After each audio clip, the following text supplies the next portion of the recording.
On my third wedding anniversary, I invited my husband to come forward to cut the cake.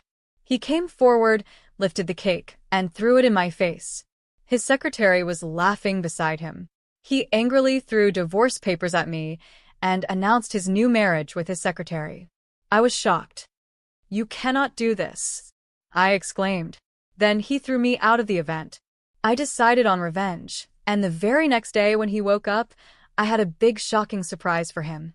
My name is Dorothy Carter, and this is the story of my life, a life I once thought was perfect.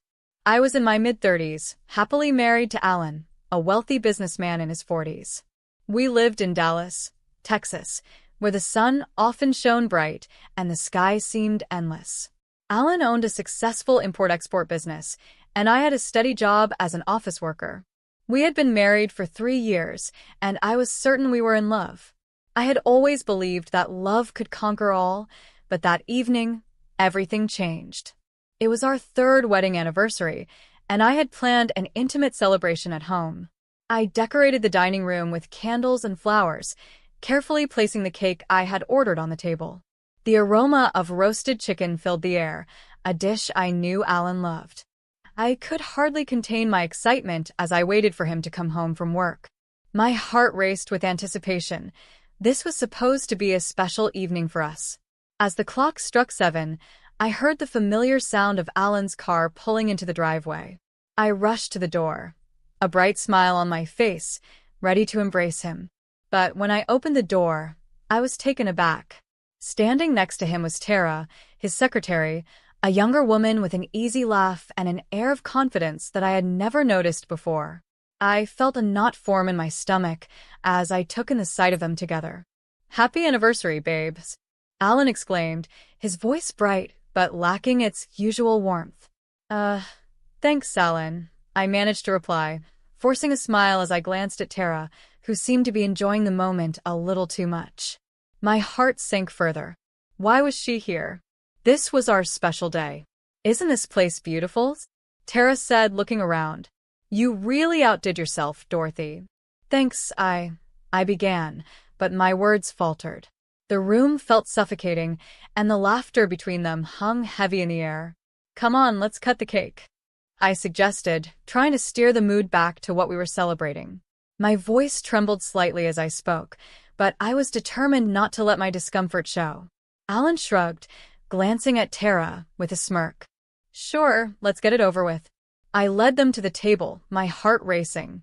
I felt like a performer in a play, the audience waiting to see how the scene would unfold.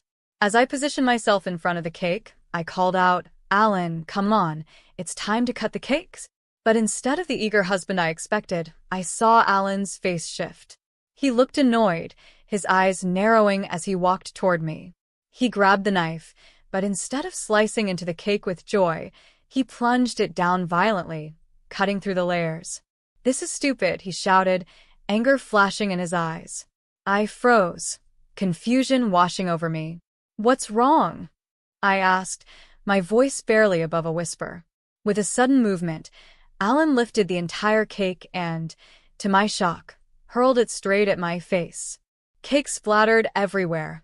My hair, my dress, my heart. I stood there, frozen in disbelief, the sweet frosting dripping down my cheeks. "Alan, what are you doing?"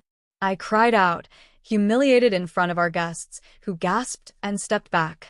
Tara laughed, a cruel sound that echoed in my ears. "I don't like you anymore. Get out of my life," he shouted, his voice a mix of rage and something else I couldn't quite decipher. I felt the air leave my lungs as the reality of his words sank in. "What are you talking about?" "Alan, please," I pleaded, my voice cracking. "We can talk about this." But he was done listening. "I'm marrying Tara. She's everything I need, and you're just in the way." The world around me blurred. I could hear the murmurs of our friends and family, the shock written all over their faces. I wanted to scream, to cry, to do anything but stand there with cake dripping from my chin. "You can't be serious," I stammered, disbelief coursing through me. Alan tossed divorce papers onto the table, the sound sharp and final. "This is it, Dorothy. I'm moving on." He turned to Tara, wrapping an arm around her shoulder possessively. She's my new business partner and my future wife. The words hung heavy in the air, suffocating me. My heart shattered into a million pieces. "How dare you?" I shouted, tears streaming down my cheeks. "You can't do this. We built a life together." "Not anymore," Alan said coldly, turning his back on me. I watched as he walked away, leaving me standing there, alone, a mix of shame and rage coursing through my veins. The laughter from Tara stung even more than the humiliation. I could hardly think as I stumbled out of the room, feeling every bit of the pain that he had just inflicted. The world felt surreal, like a bad dream I couldn't wake up from. Once outside, I found myself in the cool evening air, gasping for breath. I needed support. I couldn't face this alone. Without thinking, I grabbed my phone and called Sophie, my best friend. "Dorothy? What's wrong?" she asked, her voice filled with concern as soon as she picked up. I need you. Can you come over?" I choked out, my voice trembling. "I'm on my way," she said, and I hung up, leaning against the wall, trying to collect my thoughts. I had never imagined that my life could turn upside down in an instant. Alan and Tara had shattered my heart and my world, and I knew I had to find a way to regain control. As I waited for Sophie, I realized I wouldn't let this betrayal define me. I would find a way to stand up for myself and take back my life, no matter how hard it would be. The night was just beginning, and I had no idea what lay ahead, but I was determined to face it. When Sophie arrived, she rushed to my side, wrapping her arms around me. "What happened?" "I saw the cake all over you. What did Alan do?" I broke down, the weight of everything crashing over me. "He threw the cake in my face and handed me divorce papers. He's leaving me for Tara." Sophie's eyes widened in shock. "That's horrible. You deserve so much better, Dorothy." "I know," I said, wiping my tears with the back of my hand. "But I need to do something. I need to find out what's really going on." Sophie looked at me, her expression turning serious. "What do you mean?" "I'll find out what Tara is really up to. I can't just let them get away with this. I have to know the truth." With Sophie by my side, I felt a flicker of hope. I was determined to uncover the secrets lurking in the shadows of my life and take back the power that Alan had stripped away. The journey ahead would be challenging, but I was ready to fight for my future, no matter what it took.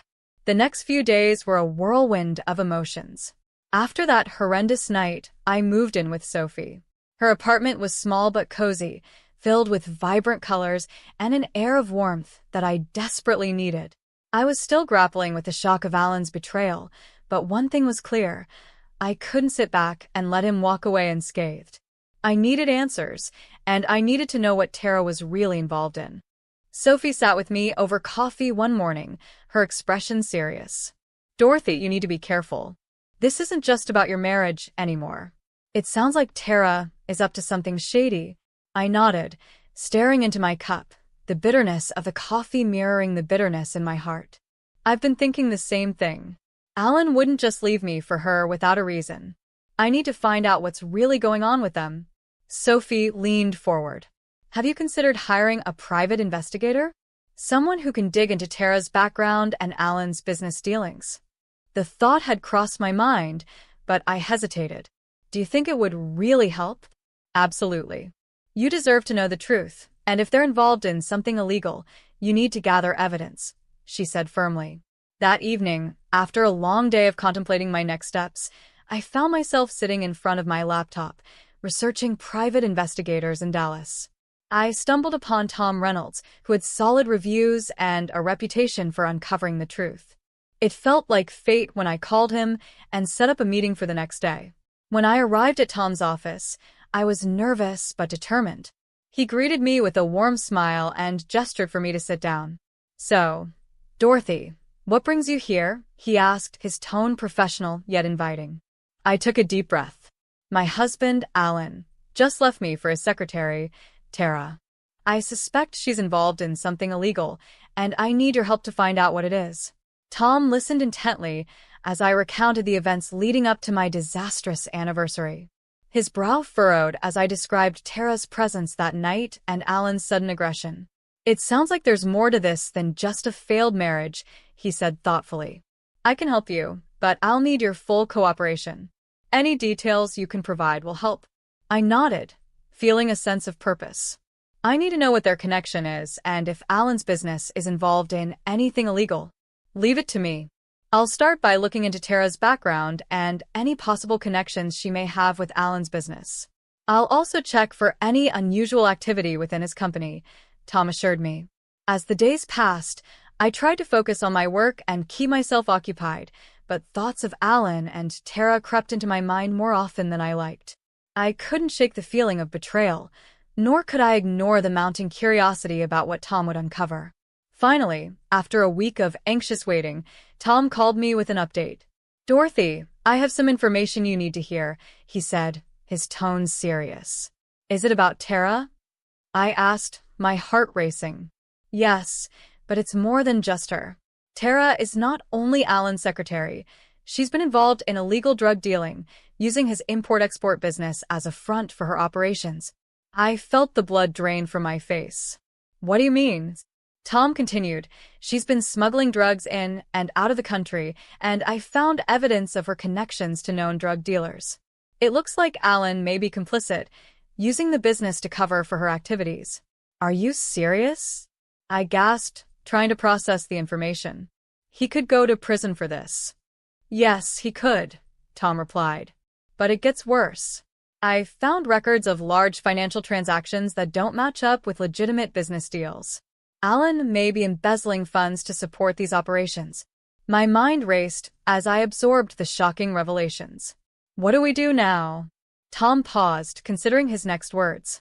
"We need to gather more evidence. If we can build a solid case against them, we could potentially involve the authorities. But it will take time and careful planning." I felt a surge of determination. "I'm ready. I want to see them brought to justice. They can't get away with this." Tom smiled, sensing my resolve. "Good. I'll get to work on this right away. We'll uncover the truth, and I'll keep you updated every step of the way." After hanging up, I turned to Sophie, who had been anxiously waiting for news. "You won't believe what I just found out," I said, my voice shaking with a mix of fear and excitement. "Tell me," she urged, leaning forward. "Tara isn't just a secretary. She's involved in drug dealing, and Alan might be a part of it too," I exclaimed, my heart racing. Sophie's eyes widened. "This is serious, Dorothy. You have to be careful." "I know," I said, taking a deep breath. "But I can't back down now. I have to know the whole truth." With the support of my friend and the help of Tom, I was ready to dig deeper into Alan and Tara's criminal activities. I felt a sense of empowerment beginning to grow within me. This wasn't just about betrayal anymore. It was about justice and reclaiming my life. And I was determined to see it through to the end, no matter how dangerous it might become. With Tom on my side, the investigation into Alan and Tara's shady dealings intensified. Each day brought new discoveries, and with every piece of evidence, I felt my resolve harden. I was no longer the passive wife watching her world crumble. I was becoming an active player in my own story. One afternoon, I met Tom at a small cafe, where the atmosphere buzzed with chatter and the smell of coffee.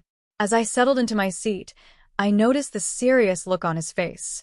"Dorothy, I have some updates for you," he said, leaning in closer. "Is it about Alan and Tara?" I asked, my heart racing. "Yes," he replied. "I've been tracking their movements and finances. It appears they've been meeting with some dangerous people." "Dangerous people?" I echoed, my stomach tightening. "What do you mean?" Tom took a deep breath. "I discovered that Tara has connections to a drug syndicate operating in Dallas. Alan might not be just a passive participant. He could be actively involved in their operations. I have evidence showing he has been making substantial cash withdrawals that coincide with these meetings." Panic washed over me. What does this mean for me? If they're connected to a drug syndicate, they could retaliate if they find out I'm investigating. "That's a real possibility," Tom acknowledged. "But we need to proceed cautiously. The information I have is valuable, and if we can present it to the authorities, it could lead to their arrest." We just need to gather more evidence to make it airtight. Feeling the weight of the world on my shoulders, I nodded. I understand. I'm ready to do whatever it takes. Tom laid out the plan. I want to stake out their next meeting. If we can catch them in the act or overhear something incriminating, it could give us the leverage we need. The following week, we set our plan into motion. I felt a mix of fear and excitement coursing through me as we positioned ourselves outside a nondescript warehouse where Alan and Tara were expected to meet. I had to remind myself that I was doing this for my own future and for justice. As night fell, the shadows grew longer, and I could feel the adrenaline pumping in my veins. Tom and I waited quietly in his car, the streetlights casting eerie glows.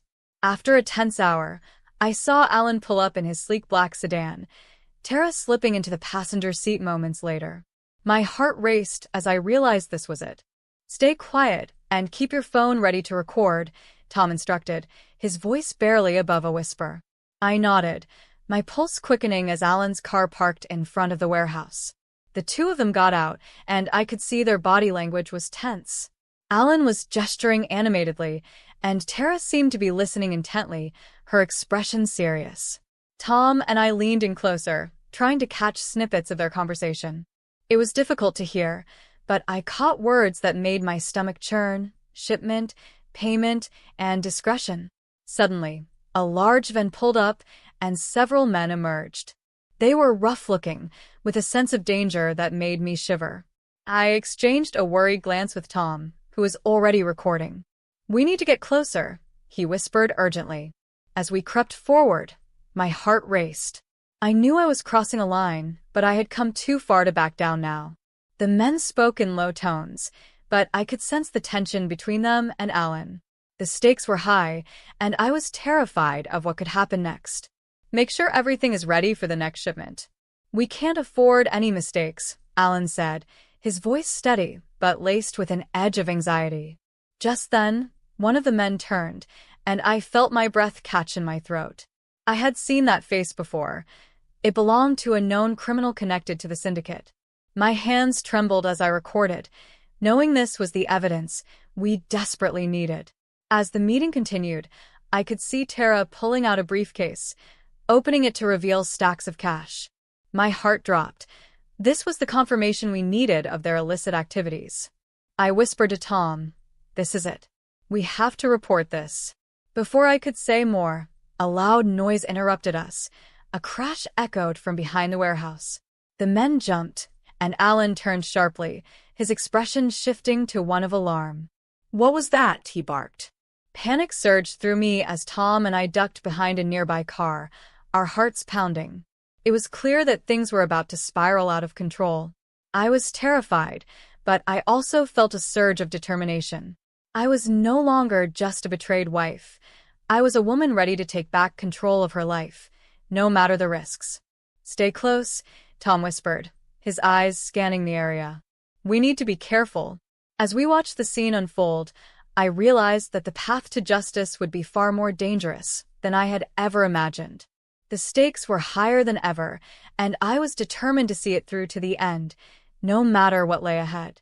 As we crouched behind the car, I could feel my heart pounding in my chest. The crash that had startled everyone was just a moment ago, but it had shattered the tense atmosphere. Tom and I exchanged worried glances, realizing that this could be our only chance to capture solid evidence of Alan and Tara's involvement in illegal activities. Alan's face twisted in concern as he turned to Tara. "Stay here. I'll check it out," he said, his voice edged with tension. He walked toward the source of the noise, leaving Tara and the men on edge. "Do you think it was the police?" one of the men whispered, his eyes darting around nervously. "I don't know, but we can't take any chances." "If we get caught, it's all over," Alan said, his voice low but firm. Tom leaned closer, capturing every word on his phone.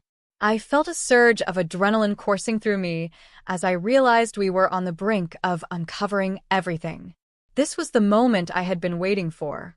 Alan walked further into the shadows, and Tara paced nervously, biting her nails. The tension was palpable as the other men muttered among themselves, their anxiety growing. I glanced at Tom, who nodded, encouraging me to keep recording.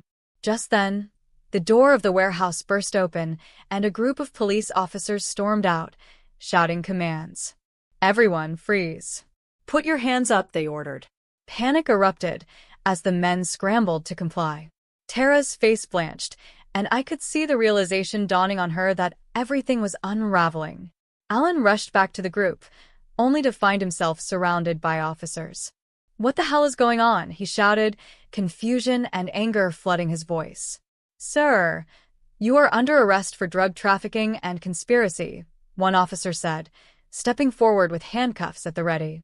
I felt a wave of relief wash over me as I realized our efforts had paid off.